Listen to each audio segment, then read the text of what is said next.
What's up and good morning, everybody. Happy Thursday. This is after 7 o'clock this morning and getting myself prepped and ready for the 9 o'clock, 10 o'clock session over at the local poker house down here in Texas. We got poker houses here. So basically now it's a side hustle for me as a retiree. I go play and I try to give in 4 hours of good time trying to advance and increase my earnings, playing the way that I feel the game should be played, the right way. Not trying to play loose, not trying to play tight, just play my hands and make my money from the best way possible with the cards that I represent. So that being said, though, have y'all ever in your old days of playing poker, right? You flash back and almost you have a mental journal of things of the beginning to the middle to where you're at now. And either you've grown to a level where you kind of understand now what it takes to be successful in playing 1-2 Nolimit Holdem. We're talking low stakes. If you high stake player, then this isn't for you. This is just for us regular, normal, grounded folks that came from either 9 to 5, right? We don't have no generational wealth.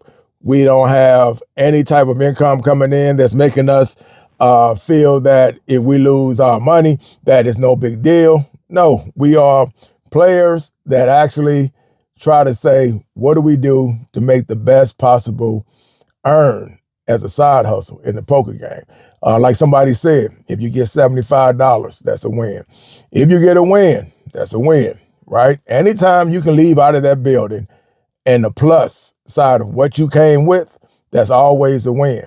It all depends on what your definition is, though. Some people, they want it, right? They want everybody to see they got 2 or 3 racks, right, of chips. Hey, it's possible. I've done it myself, but this one right here is about the person, including myself. I've had my days when I've done it. And that's why I say you keep a mental journal of what it used to be like in the beginning to the middle to where you're at now. And some players still have not grasped the situation of when you win and you go, you stay gone. You are local. There's always tomorrow.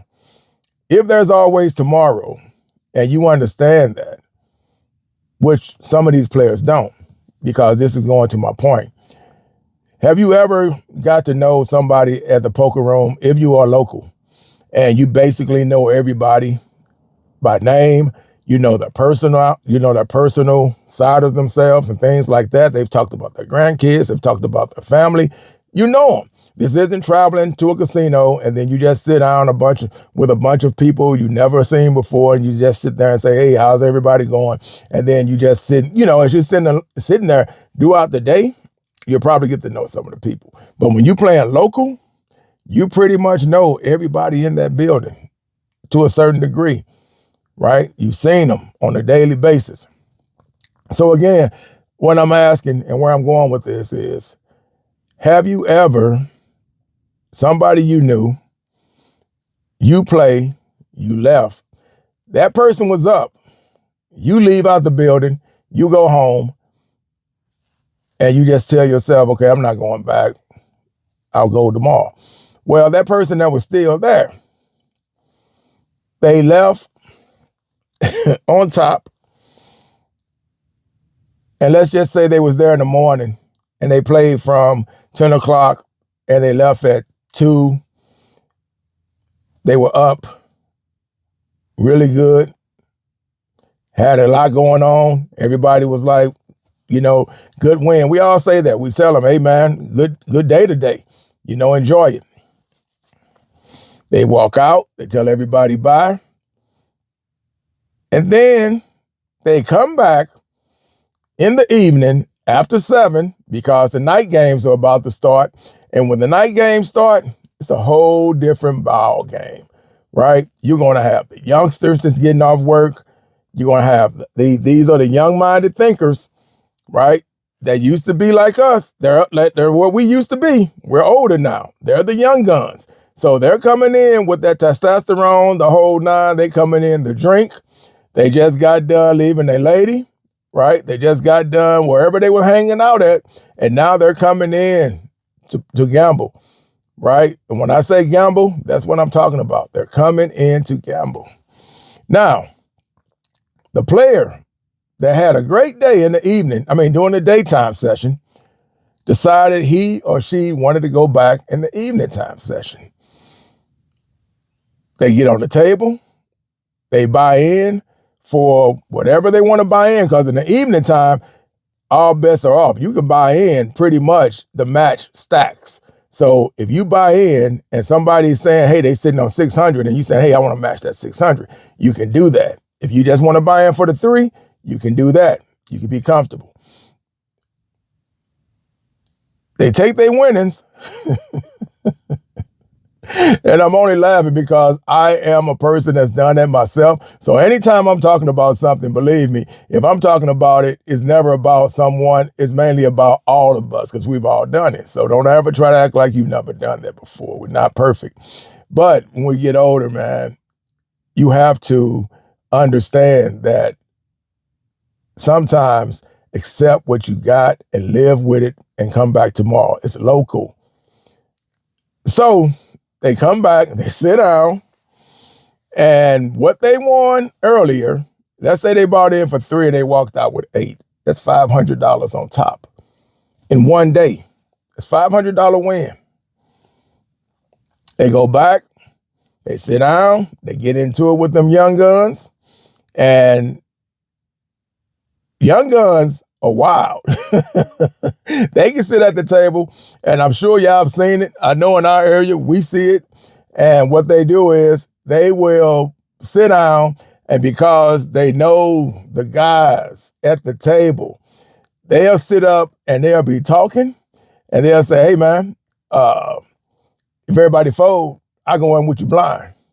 This is all the action that's taking place in the daytime. In the evening time. The games get wild, right? The games get wild. It's a shootout. And people fold. They take $200, $300, $400, and they throw it in blind, just like they said they were going to do. Now, Mr. Big Winner is last to act. He don't get out the way. He's got a hand. So he goes all in with him because he thinks he's going to dominate, only to have his 400 or whatever he matched with be taken away, stripped down, gone, because you came back. Instead of just sitting at the house and relaxing, come back the next day, you came back. And then you ask him and say, hey, man, yeah, you had a good session yesterday. How'd you do in the end? Oh, man, I was doing pretty good. I did good. I went home, got something to eat, chilled out for a minute, and then I came back, and, man, I gave all of it back. That happens. We hear it all the time. I've done it myself. I've had wins, and because you love playing poker, man, it's just so fun, so much fun, right? But sometimes you got to take fun out the equation. You just do. You have to take it serious, and you take that fun out of it. I hear poker players say they just chips, right? I hear them say that. They make good money. And when they say that and you hear them, you better believe it. That is what they believe. And when you going in with certain hands or whatever, and you get them to call you, they can call you with an 8-3 offsuit. They don't care. When they say what they say, you better believe it. That is what they mean. It's just chips to them, right? And it's not going to be the same definition of what you feel the game is, right? Because you're there as a side hustle earner. But when you got people that are there to get a drink, have a good time, they come to the table, and they come to the table loud. They're like, hey, what's going on, everybody? Why this table looks so dead? Where the energy at? Where we at a cemetery? What we got going on? It's a funeral or something? Man, I'm telling you, it gets wild. And anybody in the poker circuit, you know exactly what I'm talking about. These players come in, they looking for the barmaids, and they want to get something to drink. They give me this, give me that. They ready to have a good time, right? That is what they're there for. And you've seen these players. Sometimes it could be an angle, But once they start showing what they are about, pretty much, hey, if they say they're there to have a good time, I've got players that'll sit there and say, I'll give you action. And they'll call you. They'll call you with a 4-9. Whether they hit it or not, when they turn it over, it doesn't matter. And then they'll go right back in their pocket, grab out some more money, and rebuy chips. We see it all the time. We love these players, but these players make it hard. They make it tough. And depending on your lane, where you're playing, like I like playing day games because when you're playing day games, that's more of a retiree thing, right? You're going to have a few sprinkle people come in that's not retired, but for the most part, you're going to have mainly retirees. You're going to have older people, period, whether they're retired or not, but it's going to be like an older crowd, right? That evening session, hey, that is testosterone. That's young guns. That's people coming to have a good time. They coming to party. They coming to crack jokes, be loud, and it's like a nightlife experience in a club, but it's all poker. But it does get crazy in the evening time. The restaurant open up, people ordering food. They having a good time, man. They passing drinks. They buy in for people. So it's a lot that goes into it that's different than a day game, in my experience, especially where we live. Where we live, in our day game, it is mainly quiet. We get a few heads that come in every now and then. Like yesterday, we had a guy come in and he just kept raising 20. Every time I got around to him, $20. He's not even looking at his cards. He's just betting $20. That is how offset the game got yesterday. But, hey, he lost over 5 before he settled down. He got the 5 back and 2 on top because people were trying to pop him left and right. So they got used to him losing his hand. So they just started calling him. If they thought they had something good, they would start calling him. So he got on a lucky streak. Then all of a sudden he started getting his money back. I know him. He's cool people with me and stuff. He plays mainly in the evening time, but he came during the day game and he brought that evening type of character to the table, right? So for us, we just fold. I'm wise. Fold. I ain't playing with this dude.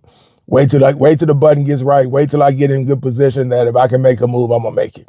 But I'm not going to get stuck because he wants to keep on doing what he's doing.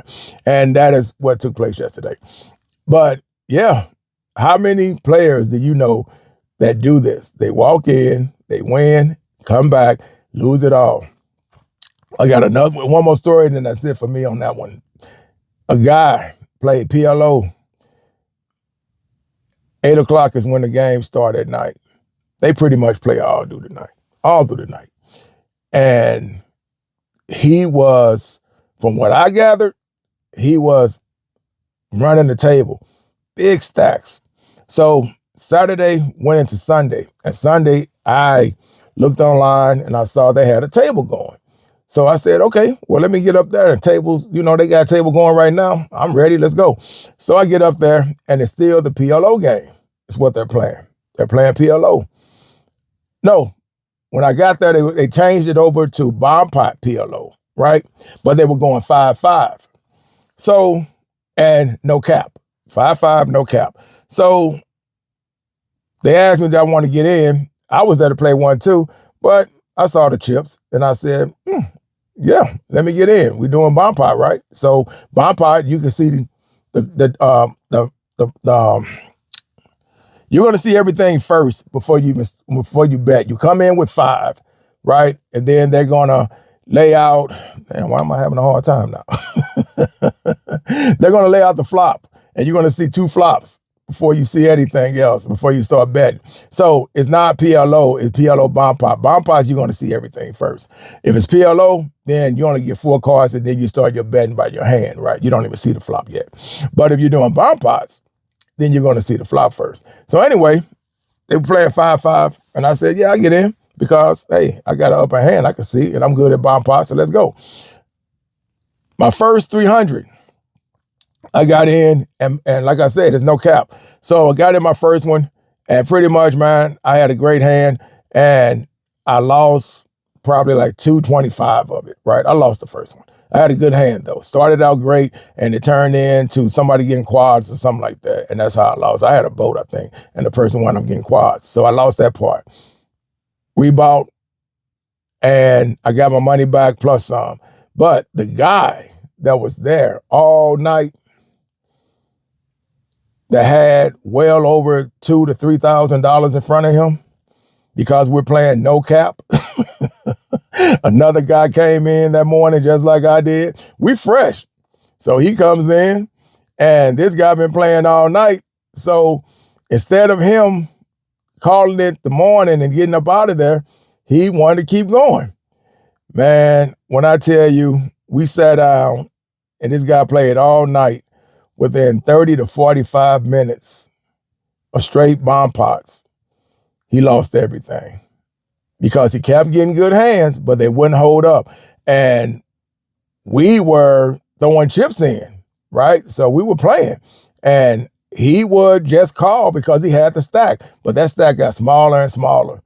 And then all of a sudden, we got out the way and him and this guy got into a hand and the guy hit a flush on both boards, wiped them out, money gone. Just like that. Almost 45 minutes to an hour after we arrived in that morning session because he played all night. And instead of leaving, even when I got there, they only had about 5 players, right? It wasn't even a full table. Full table is 9 seated. When I got there, I made like number 5. They were just playing. And when I got there and my man got there, we basically came in and we were fresh. So, you know, up here, our mind is fresh. We had a good night's sleep. We thinking, right? We're not doing anything wrong. Our moves are perfect. And man, wiped him out. He was done. So that is what happens when you have a good thing and then it turns into a bad because you don't do what you should do, and that is get out the building. Exit stage left, let it go. You have to. But yeah, how many players, if you leave a comment, that's fine. Like and subscribe, I appreciate it, and things like that. But this is just one of them type of situations where you know, and we, like I said, we've all done it. We've all done it. But I think when you get older and your experience with this, and I'm not, and sometimes you can be young with that experience. If you know, you know. Right? Like my man said, if you know, you know.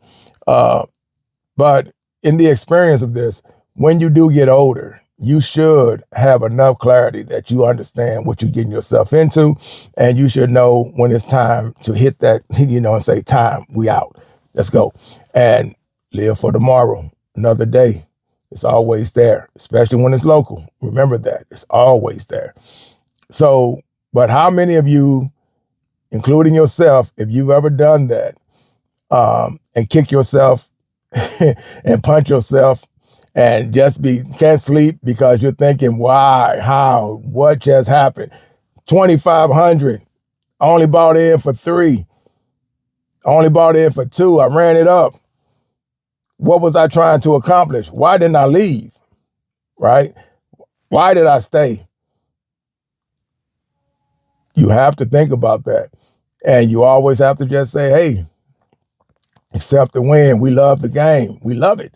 But at the same time, loving it so much can be painful. Especially when you know you just had it, you had it free.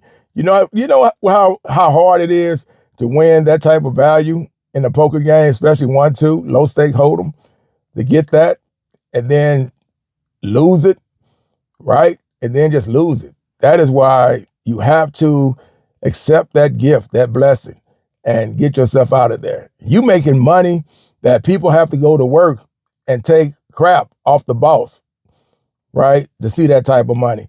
You doing something you love, you get that, and you know, you just can't get up from the table. Or you can't stay away because you know you had a good run. You thinking, I can go back, I can run some more. Let's go do this, right? It's different at all. It's not 100% that it's always going to happen, but I can tell you right now, it's a high percentage that it does. A lot of players got that story where they say, man, I was good. All I had to do was stay home. Why did I go back? And then they go back and then only to be put into a situation that was costly. And now they're looking at themselves and saying, damn, why didn't I stay away? So with that said, I'm out. Thank you guys again. For the new subscribers, thank you for the comments. And if you got something you want to share, hey, put it out there, man. Put it out there. It's all open lane. With that said, I'm out. Y'all be good. Peace.